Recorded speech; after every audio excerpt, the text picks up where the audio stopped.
नमस्कार. आपणा सर्वांना दिवाळीच्या खूप खूप शुभेच्छा. ही दिवाळी आपल्याला सर्वांना सुखाची, समृद्धीची, भरभराटीची, आनंदाची अशी जावो ही ईश्वरचरणी प्रार्थना. भरपूर उपासना आपल्याकडून घडो आणि या दिवाळीमध्ये, दीपोत्सवामध्ये ज्वाला दुर्गेची आपल्यावरती कृपा राहो हीच भगवतीच्या चरणी प्रार्थना करतो. आणि आज आपण ज्या कारणासाठी म्हणून भेटतो आहोत ते कारण म्हणजे या दिवाळीच्या निमित्ताने घरोघरी होणारे लक्ष्मीपूजन. आता लक्ष्मीपूजन प्रत्येकाच्या घरोघरी होते, तर ते लक्ष्मीपूजन जे आहे हे शास्त्र शुद्ध व्हावे. त्याच्यामध्ये काही जणांना अडचणी होत्या. काही जणांनी प्रश्न विचारले होते की गुरुजी तुम्ही हा विधी समजावून सांगाल का?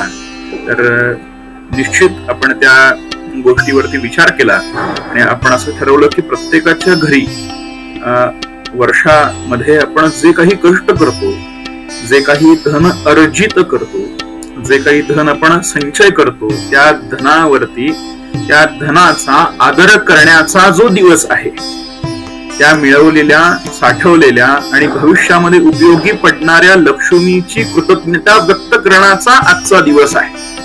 हा लक्ष्मीपूजनाचा दिवस. या लक्ष्मीपूजनाच्या दिवशी त्याची पूजा कशी असावी, त्याच्यासाठी आपल्याला काय काय साहित्य लागणार आहे, तर आपण सर्वप्रथम साहित्य बघूया की आपल्याला काय काय लागणार आहे. साहित्यामध्ये हळद लागणार आहे, कुंकू लागणार आहे, अक्षदा लागणार आहे, बघा, अष्टगंध लागणार आहे, कापूर लागणार आहे, त्याच्यानंतर सजावटीसाठी रांगोळी लागणार आहे. सजावटीसाठी रांगोळी लागणार आहे. भगवान विष्णूंची आणि महामाया महालक्ष्मीची प्रतिमा आपल्याकडे लागणार आहे.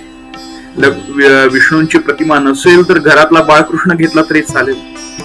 लक्ष्मीची काही जण शाडू मातीची छोटीशी अशी मूर्ती आणतात बघा, तर ती मूर्ती दरवर्षी जशी आपण आणतो त्या पद्धतीने आपण आणून ती लक्ष्मीपूजनाची आणली तरी चालेल. काही जणांकडे नारळावरती लक्ष्मीचं पूजन असतं, तर काही जणांकडे मूर्तीवरती असतं. भिन्न पद्धती आहेत. जशा ज्याच्याकडे पद्धती आहेत तशा पद्धतीने त्याने लक्ष्मीचं पूजन करावं. त्यानंतर आपल्याला जानवे जोड लागणार आहे एक. त्यानंतर कापूस वस्त्रमाळ आपल्यासाठी लागणार आहे. त्यानंतर नारळ 2 लागणार आहेत. एक लक्ष्मीची ओटी भरण्यासाठी लागणार आहे आणि एक कलशावर स्थापन करण्यासाठी लागणार आहे. पळी, पेला आणि ताम्हण हे लागणार आहे. त्यानंतर तांब्याचे कलश 2 लागणार आहेत. एक मुख्य कलश स्थापना ज्याच्यावरती आपण उपचार करणार आहोत आणि दुसरा हा आपल्या जवळ ज्याच्यामध्ये आपण जल आवाहित करून ते सर्वांवरती प्रोक्षण करणार आहोत असं. त्यानंतर त्याच्यानंतर पुढे लागणार आहे दिवा आणि अत्तर हे आपल्याला लागणार आहे. समई आणि उदबत्ती लागणार आहे. विड्याची 15 पाने आपल्याला लागणार आहेत बघा. दुर्वा हार हे आपल्याला लागणार आहे. मिक्स फुले, आपल्या वेगवेगळे प्रकारची फुलं असतात तशी मिक्स फुलं आपण बाजारातून घेऊन यायची आहेत. नंतर पेढे, पंचामृत हे आपल्याला लागणार आहे. त्यानंतर तांदूळ साधारणतः अर्धा किलो आपल्याला लागणार आहेत. हळकुंड, बदाम, खारीक हे 5-5 या क्वांटिटीमध्ये लागणार आहे. मग आणखीन काय लागणार आहे गुरुजी? तर 10 सुपाऱ्या लागणार आहेत. सुट्टे पैसे 8 ते 10 लागणार आहेत. 5 कोणत्याही प्रकारची फळं एकसारखी असली तरी चालते, पण 5 फळं आपल्याला लागणार आहेत. काही जणांकडे चोपडी पूजन असतं, वही पूजन म्हणतात. जसं त्यांच्याकडे चोपडी पूजन असेल, जे व्यापारी असतील त्यांनी चोपडीचं पूजन करावं, त्यासाठी आपल्याला वही पूजन लागेल, वही लागेल. त्यानंतर एक लेखनी लागेल, त्या लेखनीचं पूजन आपल्याला तिथे करावं लागेल. नंतर लाह्या लागणार आहेत, बत्तासे लागणार आहेत. मगाशी सांगितल्याप्रमाणे विष्णू आणि लक्ष्मीची प्रतिमा आपल्याला लागणार आहे. विष्णूंची प्रतिमा जर नसेल तर आपल्याला घरातला बाळकृष्ण सुद्धा चालणार आहे. आणि 7 रिकामी मातेचे छोटे छोटे जे कलश असतात ते कलश आपल्याला लागणार आहेत. कारण याच्यामध्ये आपल्याला धान्य भरून ठेवायचं आहे. धान्य भरून ठेवायचं आहे. देवाच्या चौरंगावरती घालायला एक वस्त्र लागणार आहे, आपला देव पुसायला आणि हात पुसायला एक वस्त्र लागणार आहे. आणि ही सगळी तयारी आपल्याला एका ह्याच्यामध्ये करून ठेवायची आहे. आता ही तयारी झाल्यानंतर मांडामांड कशी करायची ते सांगतो. चौरंग घ्यायचा आहे, चौरंगावरती लाल रंगाचं किंवा पिवळ्या रंगाचं वस्त्र घालायचं आहे. त्याच्यावरती तांदूळ पसरून घ्यायचे आहेत किंवा तांदूळाचं अष्टगल काढायचं आहे. म्हणजे कसं काढायचं, मधल्या भागात एक तांदूळाचा पुंजका, एक मूठ तांदूळ मधल्या भागामध्ये सोडायचे.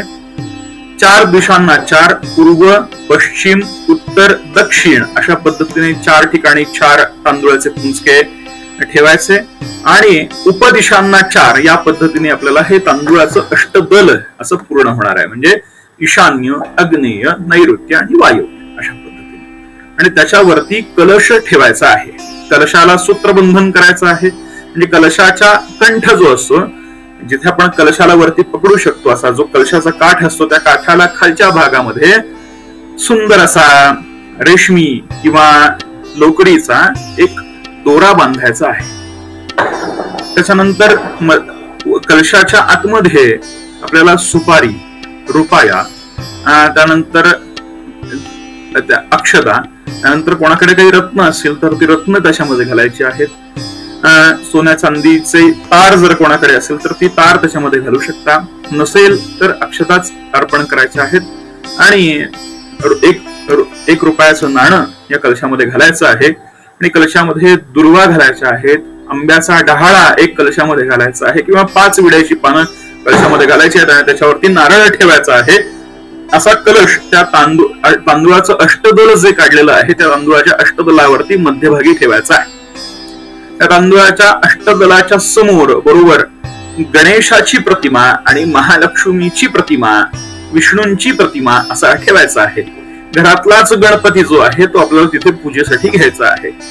गणपती बाप्पांसाठी एक स्थान ठेवायचं आहे. त्याच्यासाठी तांदूळाचा पुंजका थोडासा ठेवायचा, अतिशय थोडासा तांदूळाचा पुंजका. त्याच्यावरती गणपती बाप्पांचं स्थान ठेवायचं आहे.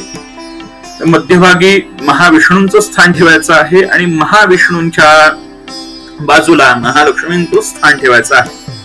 तर असं हे एकूण ही चौरंगावरची मांडणी झाली. चौरंगाच्या खाली पाटावरती 5 विडे ठेवायचे आहेत. 5 विडे, एक विडा हा 2 पानांचा असतो, असे 10 पानांचे 5 विडे आपल्याला तिथे मांडून ठेवायचे आहे. विड्यावरती आपल्याला रुपया मांडून घ्यायचा आहे. त्याच्यावरती सुपारी मांडायची आहे. हळकुंड, बदाम आणि खारीक हे विड्यावरतीच मांडायचं आहे.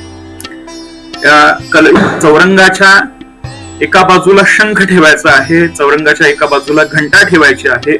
दीप आणि धूप प्रज्वलित करून घ्यायचं आहे. एका तांबणामध्ये हळद, कुंकू, अक्षता, अष्टगंध अशी तयारी करून ठेवायची आहे. पूजेची फुलं काही तयार करून ठेवायची आहेत. पाणी आपल्याला पूजेसाठी म्हणून घ्यायचं आहे. आणि हे असं सगळी तयारी झाली. ते 7 छोटे छोटे जे कलश होते त्या कलशांमध्ये मातीची आपण भांडी सांगितली, तर मातीची बोळकी छोटी सांगितली, कलश सांगितले. तर त्या 7 कलशांमध्ये एकतर सप्तधान्य भरतात किंवा तांदूळ भरून ठेवतात. काही जणांकडे हेच कलश वर्षभर ठेवण्याची पद्धत आहे. वर्षभर त्या कलशांमध्ये तांदूळ भरून ठेवायचे. त्याच्यामध्ये महालक्ष्मीची चांदीची प्रतिमा असेल तर स्थापन करायची आणि ते आपल्या तिजोरीमध्ये बंद करून ठेवायचंय, जेणेकरून वर्षामध्ये कधीही धनाला, धान्याला आणि पैशाला कमी पडत नाही अशी मान्यता आहे. काही जण आपल्या भाद्रपदामध्ये असलेल्या ज्या महागौरी आहेत त्या महागौरींच्या पोटामध्ये असलेले किंवा महागौरींच्या पाशी ठेवलेले जे पैसे आहेत किंवा त्यांना अर्पण केलेली जी दक्षिणा आहे ती दक्षिणा या लक्ष्मी पूजनामध्ये पूजेसाठी घेतात. तर असे काही जणांचे वेगवेगळ्या पद्धती आहेत. हा लक्ष्मी पूजनाच्या माहितीपर व्हिडिओ झाला. आता लक्ष्मी पूजन नेमकं कसं करावं हे आता आपण पुढच्या व्हिडिओमध्ये बघूया. धन्यवाद.